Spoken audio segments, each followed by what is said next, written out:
श्री शिवाय नमस्तोभ्यम। दोस्तों, आप सभी लोग जानते हैं कि 6 जून 2024 को है वट सावित्री व्रत और वट सावित्री अमावस्या भी है। और दोस्तों, वट सावित्री का जो व्रत होता है ये विशेष रूप से माताओं बहनों के लिए बहुत ही ज़्यादा बड़ा व्रत होता है, क्योंकि ये वाला जो व्रत होता है ये माताएं बहनें अपनी पति की लंबी आयु के लिए और उनकी सुख और शांति के लिए रखती हैं। और बहुत सारी माताएं बहनें इस व्रत को अच्छे से धारण करके इसकी पूजन भी ज़रूर करती हैं। तो दोस्तों, इस वीडियो में हम आप लोगों को इस वट सावित्री व्रत के बारे में सारी जानकारी देंगे। अगर आप लोग इस वट सावित्री व्रत को रख रहे हैं तो आपको ये वीडियो ज़रूर देखनी चाहिए, क्योंकि हम इस वीडियो में आप लोगों को इस वट सावित्री व्रत की पूरी पूजन विधि अच्छे से समझाएंगे, ताकि आप लोग इस पूजन को अच्छे से कर सको और अपने प्राणों की रक्षा के लिए, अपने पति के प्राणों की रक्षा के लिए इस व्रत को अच्छे से संपन्न कर सको, है ना। तो सबसे पहली चीज़ दोस्तों, इस बार जो वट सावित्री व्रत पड़ रहा है ये 6 जून 2024 के दिन पड़ रहा है और इसी दिन जो है माताएं बहनें इस व्रत को धारण करेंगी। उसके बाद में दोस्तों, वट सावित्री का जो व्रत होता है ये विशेष रूप से सुहागन महिलाओं के लिए होता है,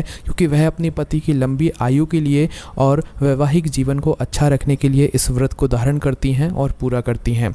दोस्तों, इस व्रत को करने के लिए सबसे पहले आप लोगों को इस वट सावित्री व्रत के दिन सुबह सुबह जल्दी उठना होता है। जितना जल्दी हो सके उतना जल्दी उठकर आपको स्नान करना होता है। अपने घर के सारे कामों से निवृत्त होकर आपको स्नान करना होता है। स्नान करने के बाद दोस्तों, इस दिन आपको 16 श्रृंगार करना होता है। 16 श्रृंगार कहने का मतलब है कि आपके हाथों में मेहंदी लगी हुई होनी चाहिए, पैरों में माहुर होना चाहिए, आप पूरी साज सज्जा से बिल्कुल संपन्न होना चाहिए। मतलब आपको जो है अपने ऊपर पूरा 16 श्रृंगार करना है। इस दिन आपको सजकर जो है तैयार हो जाना है जब भी आप पूजन करने के लिए जाएं। वैसे तो सुबह से ही आप लोगों को तैयार होकर बैठ जाना है ना, और जब आप पूजन करने के लिए जाएं तो एक बार और अच्छे से तैयार होकर ज़रूर जाएं। उसके बाद में दोस्तों, ये वाली जो पूजन होती है ये आप सभी लोग जानते हो कि बड़ के पेड़ के नीचे होती है, और आप लोग नाम में ही समझ रहे होंगे कि वट सावित्री व्रत, है ना। तो ये वाली जो पूजा होती है बड़ के पेड़ के नीचे होती है, मतलब बरगद के पेड़ के नीचे होती है। तो देखो, इस वाली पूजन को या इस वाले व्रत को आप अपने घर पर भी कर सकते हो और बाहर भी कर सकते हो। घर पर जब कर सकते हो जब आपके घर में बरगद का पेड़ हो या पौधा हो, ठीक है। अगर नहीं है तो आप बाहर जाकर भी कर सकते हो, और जहाँ पर ज़्यादातर महिलाएं, सभी आपके घर के आसपास की सभी महिलाएं जाकर पूजन करें वहीं पर आप भी जाकर करना। इससे होगा ये कि अगर आपको कुछ बात समझ भी नहीं आई होगी तो भाई आप उन महिलाओं से पूछकर अपने व्रत की जो पूजा होगी उसे पूरा कर लेंगे, ठीक है। तो आपके घर के आसपास जहाँ पर भी वट पेड़ की पूजा हो रही हो, बरगद के पेड़ की पूजा हो रही है, वट सावित्री व्रत के लिए महिलाएं वहाँ पर पूजन करने के लिए जा रही हो, तो आप भी वहीं पर जाइएगा, आपको वहाँ पर ज़्यादा अच्छा लगेगा। बाकी आप लोग पूजन घर पर भी कर सकते हैं अगर आपके घर पर बरगद का पेड़ है या तो बरगद का पौधा है, ठीक है।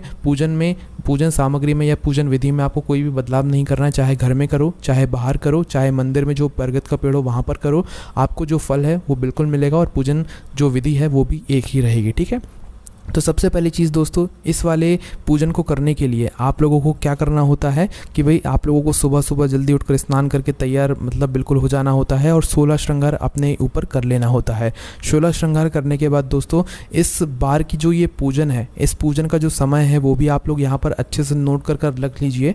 पूजन के समय के आसपास भी आप लोग पूजन शुरू कर सकते हो, ऐसी कोई दिक्कत वाली बात नहीं है। पर जो वट सावित्री व्रत की जो पूजन की एक समय सारणी है वो कुछ इस प्रकार से है।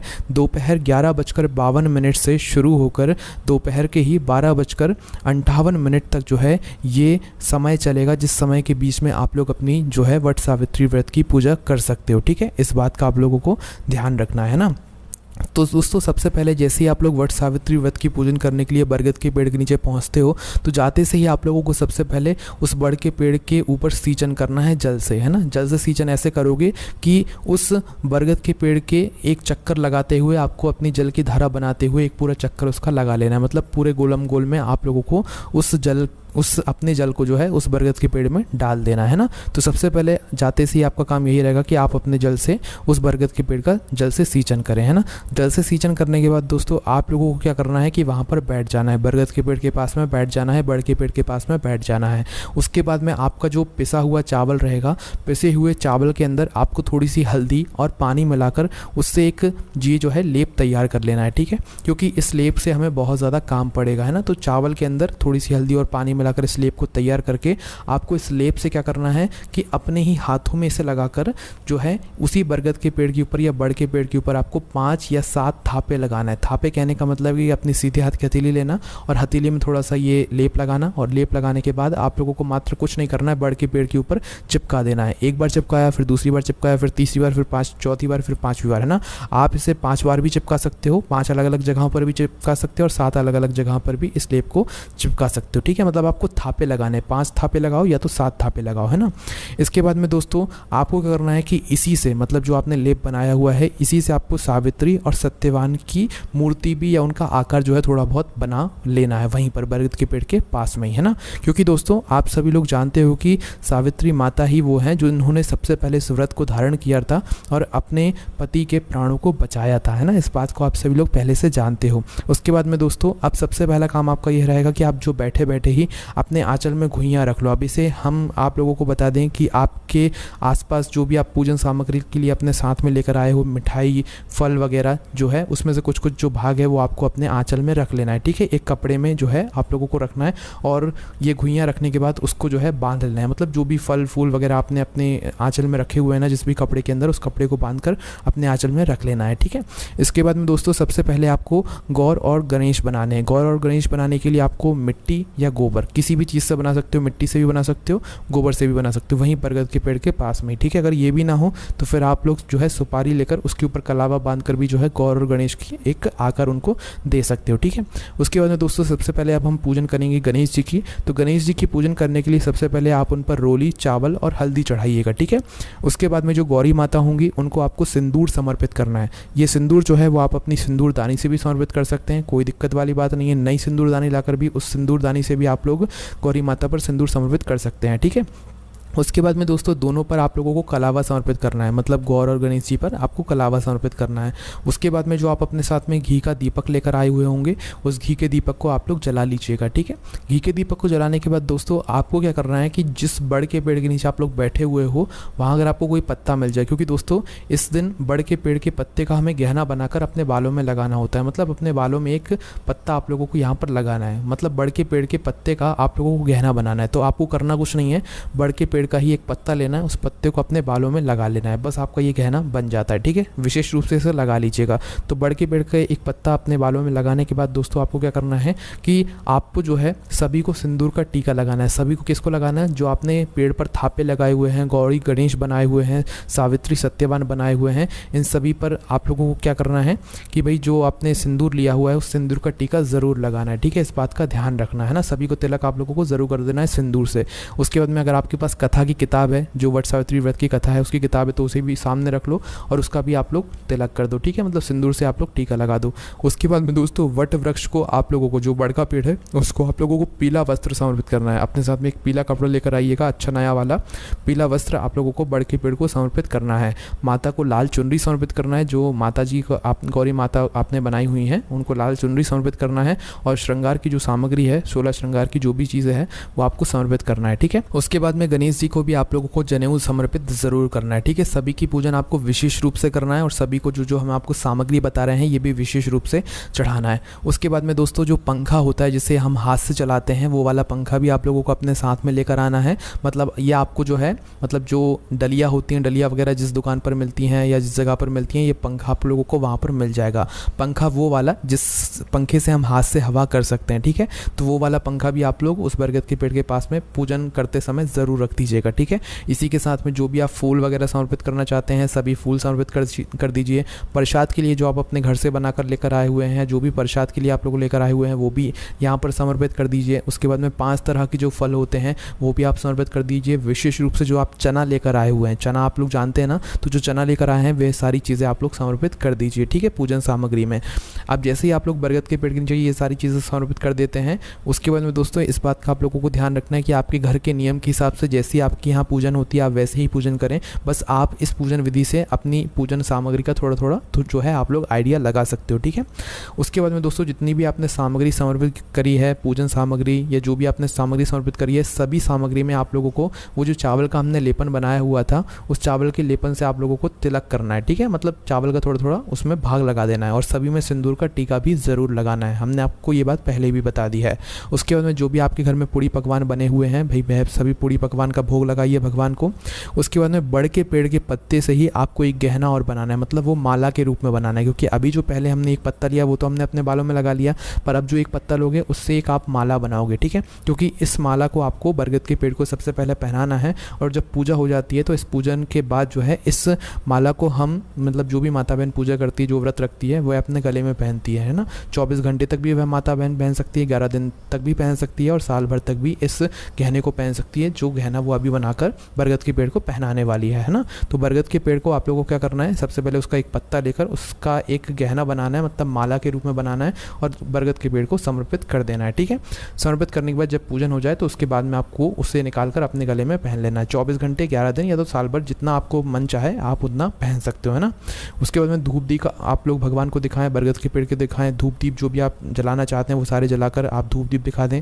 उसके बाद में जो आपकी कथा की किताब है उससे कथा सुने, कोई सुनाने वाला है तो उससे सुने, पर कथा ज़रूर सुन लें। कथा सुनते समय आप लोगों को अपने हाथ में चने के दाने ज़रूर रखने हैं। जो आप चने के दाने लेकर आए हुए हैं उस चने के दाने को अपने हाथ में ज़रूर रख लीजिएगा, कुछ चने के दाने को, और फिर कथा सुनिएगा। जब कथा संपन्न हो जाए तो कथा संपन्न होने के बाद दोस्तों मतलब पूरी हो जाए कथा, उसके बाद इन चने के दानों को आप लोगों को उसी बरगद के पेड़ के नीचे छोड़ देना है, ठीक है। कथा सुनने के बाद दोस्तों अब बारी आती है परिक्रमा की। अब यहाँ पर आप लोग ऐसा भी कर सकते हो कि पहले परिक्रमा कर लो बाद में कथा सुन लो, या आपके ऊपर है, ठीक है। पर कथा पहले सुनोगे तो ज़्यादा अच्छा रहेगा। अब परिक्रमा की बारी आती है तो परिक्रमा करने के लिए सबसे पहले तो आप लोगों को जो है कच्चा सूत अपने साथ में रखना पड़ेगा, या तो कलावा भी ले सकते हो। बस ध्यान रखना जब आप अपनी परिक्रमा शुरू करो तो इस परिक्रमा में कभी भी इस कच्चे सूत से या कलावा से गांठ नहीं बांधी जाती है ना, तो इस बात का विशेष रूप से ध्यान रखना। अब परिक्रमा की भी अगर हम लोग यहाँ पर बात करें तो परिक्रमा भी आप लोग 108 परिक्रमा भी कर सकते हो, 11 परिक्रमा भी कर सकते हो, 21 भी कर सकते हो, 51 भी कर सकते हो। जितने आपकी शरीर की क्षमता है आप उतनी परिक्रमा करें, आपके ऊपर कोई जोर जबरदस्ती नहीं है ना। 108 परिक्रमा भी कर सकते हो, 11, 21 या 51 भी कर सकते हो, ये आपके ऊपर है आप कितना करना चाहते हो, है ना। तो परिक्रमा शुरू करने से पहले आप लोग बड़ के पेड़ को एक सिंदूर का टीका ज़रूर लगाइएगा, ठीक है। भगवान से प्रार्थना करके और जो है आप लोग इस परिक्रमा को शुरू कीजिएगा। परिक्रमा को शुरू करते समय आप लोगों को अपने कलावे से जो है मतलब गांठ नहीं बांधनी है, इस बात का ध्यान रखना। और जो भी सामग्री आपने अपने आंचल में रखी हुई थी उस सामग्री को अपने साथ ही में लेकर चलना है, मतलब जो आप परिक्रमा करोगे उसमें, है ना, इस बात का ध्यान रखना। और जितनी आप लोग यहाँ पर परिक्रमा करने वाले हो उतने चने के दाने आप अपने साथ में पहले से ही रखना, ताकि आप लोग जो है सही गिनती से आप लोग अपनी परिक्रमा को पूरा कर सको। पहले ही गिनकर रख लेना, है ना। उतने चने के दाने आप अपने हाथ में रखना, जैसे जैसे एक एक चक्कर होता जाए तो भाई आप एक एक दाना जो है उस बड़ के पेड़ के नीचे समर्पित करते जाना, है ना। तो भाई क्या करना है, आप लोग अपनी परिक्रमा शुरू करना, जैसे ही एक परिक्रमा हो जाए तो भाई अपना एक जो दाना है उसको समर्पित करना, दूसरी हो जाए तो दूसरा दाना समर्पित करना। इस तरीके से आपने जितनी परिक्रमा लेने का प्रण लिया है अपनी उतनी पूरी परिक्रमा यहाँ पर आप लोग पूरी कर लेना। और परिक्रमा करते समय मन ही मन पति के लिए प्रार्थना ज़रूर कीजिएगा, लंबी आयु के लिए और अपने वैवाहिक जीवन को अच्छा बनाने के लिए प्रार्थना ज़रूर कीजिएगा। इसी बीच में दोस्तों अगर आपका धागा, ये जो कलावा है वो ख़त्म हो जाता है तो आपको अपनी परिक्रमा रोकनी नहीं है, ना ही उसमें गांठ बांधनी है। उस कलावे को वहीं के वहीं छोड़कर आपको आपके जितने भी चने के दाने बचे हुए हैं आप उन चने के दानों से अपनी परिक्रमा पूरी करना, ठीक है। पर परिक्रमा को रोकना मत। जैसे ही आपकी पूरी परिक्रमा हो जाती है उसके बाद में आपको आरती करनी है। आरती के लिए दोस्तों आप कपूर विशेष रूप से हो सके तो लाइएगा, अगर कपूर ना ला पाए तो भाई जो आपने दीपक पहले जलाया हुआ है उसी दीपक से आप लोग भगवान की आरती कीजिएगा, बड़ के पेड़ की पूजा कीजिएगा, ठीक है। तो आपको क्या करना है, हो सके तो भाई कपूर से आप लोगों को भगवान की आरती करना है, सत्यवान और सावित्री की आरती करना है ना। जैसे ही आप लोगों की आरती यहाँ पर हो जाती है तो भाई आप लोगों को भगवान से प्रार्थना भी यहाँ पर ज़रूर करना है ना। कपूर से भी आरती कर सकते हैं आप, दीपक से भी आरती कर सकते हैं, उसमें कोई भी दिक्कत वाली बात नहीं है। उसके बाद में दोस्तों जो गौर माता है उनको आप लोगों को सुहाग की सामग्री जो है वो समर्पित करना है ना। देखिए उनको 5 बार आपको सिंदूर लगाना है। जो गौर माता आपने बनाई हुई है, जो भी स्वरूप आपने बनाया हुआ है उनको आपको 5 बार सिंदूर लगाना है, ठीक है।